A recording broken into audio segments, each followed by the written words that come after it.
আসসালামু আলাইকুম। তো সেদিন আমার আম্মু মাছ রান্না করতেছিলেন। আব্বু বাজার থেকে বড় বড় মাছ আনছিলেন, তো কাটাও আনছিল।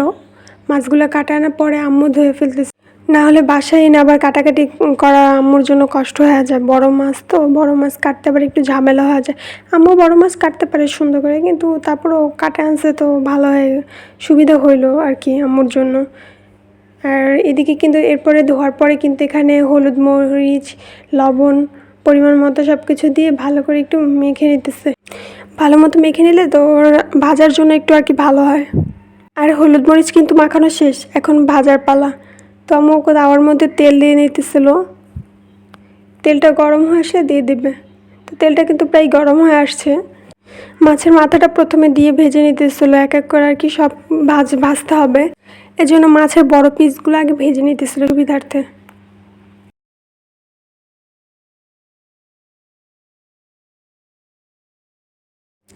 মাছগুলো কিন্তু একটু ভাজা হয়ে গিয়েছে, তো উল্টে দিবে আম্মু।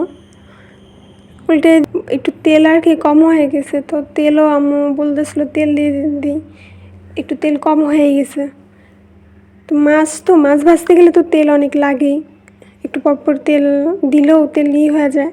তো আবার একটুখানি তেল দিয়ে দিছে, তেল দিয়ে এক এক করে আবার আরও মাছের যে পেটের পিস, মানে পিসগুলো যে ছিল সেগুলো সব দিয়ে দিতেছিলো, দিয়ে ভেজে নিতেছিলো। মোটামুটি কিন্তু অর্ধেক ভাজা শেষ, আর কিছুটা বাকি আছে। তো এই কিছুটা মাছও ভেজে নিতেছে আম্মু। আর এই যে ভাজা কিন্তু প্রায় হয়ে গেছে, ভাজার পরে ভিডিও দেখাইতেছে আপনাদের। তো এখন কিন্তু তেল দিয়ে দিতেছে। আরেকটা কথা কি, আমার আম্মু বারবার তো বোতল খোলা, অনেকেই হয়তো তেল ঢালেন, তো মুখা খোলে আর কি। তো বারবার তেল ঢালতে বিরক্ত লাগে আর কি আমাদের কাছে। কার কাছে কেমন লাগে জানি না, কিন্তু আমাদের কাছে বিরক্ত লাগে। তাই আম্মু কিন্তু বোতলের মুখার উপরে একটুখানি ফুটো করে নিছে। ফুটো করে নিলে কি তেলটা ঢালতে বারবার এত অসুবিধা হয় না, সহজেই আর কি ঢালা যায়। আর এদিকে কিন্তু আম্মু পেঁয়াজটা ভাজার পরে কিন্তু এর মধ্যে কিন্তু পানিটা দিয়ে, কাঁচামরিচ দিয়ে, ও 1 চামচ মরিচ, আধা চামচ হলুদের গুঁড়া আর লবণও স্বাদ মতো সব কিছু পরিমাণ মতো দিয়ে দিয়েছে। এবার দিয়ে কিন্তু নেড়েচেড়ে ঢাকনা দিয়ে ঢেকে দিচ্ছে। আর কিছুক্ষণ পরে ঢাকনা খুলে কিন্তু আবার নেড়েচেড়ে দিচ্ছে আম্মু,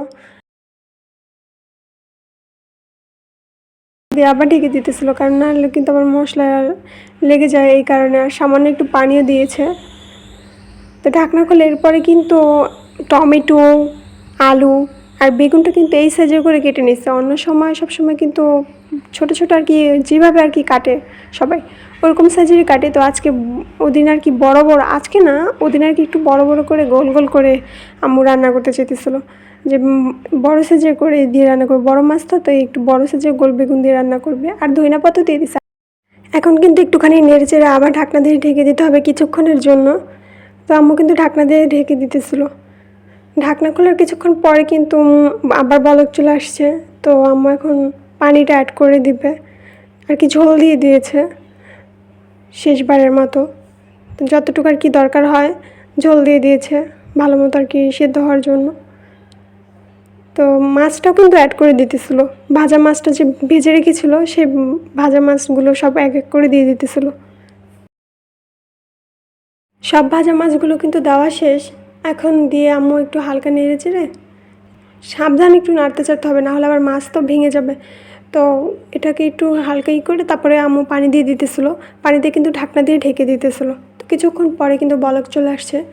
তো আম্মু আবার একটু দেখতেছিল, আর বেগুনগুলোও কিন্তু গলে গেছে। তো একটু সাবধানে নাড়তে চাড়তে হবে, না হলে ভেঙে যাবে আর কি, এই জন্য সাবধানে নাড়তে চাড়তে। তাই আম্মু একটু সাবধানেই করে নাড়তে চাড়তেছিল। তো এটা কিন্তু হয়ে আসছে। আর এখানে কিন্তু ভাজা জিরা আর বেশটা ভেজে ওটা একসাথে করে বেটে নিচ্ছে, বেটে ওটা মশলা পানিটা দিয়ে দিচ্ছে। তো এটা দিলে আর স্বাদটা আর কি আর বেড়ে যায় হয়ে আসার আগে। তো এখন কিন্তু নামিয়ে ফেলবে, রান্না কিন্তু শেষ হয়ে গেছে। তো এই পর্যন্ত সবাই ভালো থাকবেন, সুস্থ থাকবেন। আসসালামু আলাইকুম, আল্লাহ হাফেজ। আর আবারও দেখা হবে পরের নেক্সট ভিডিওতে।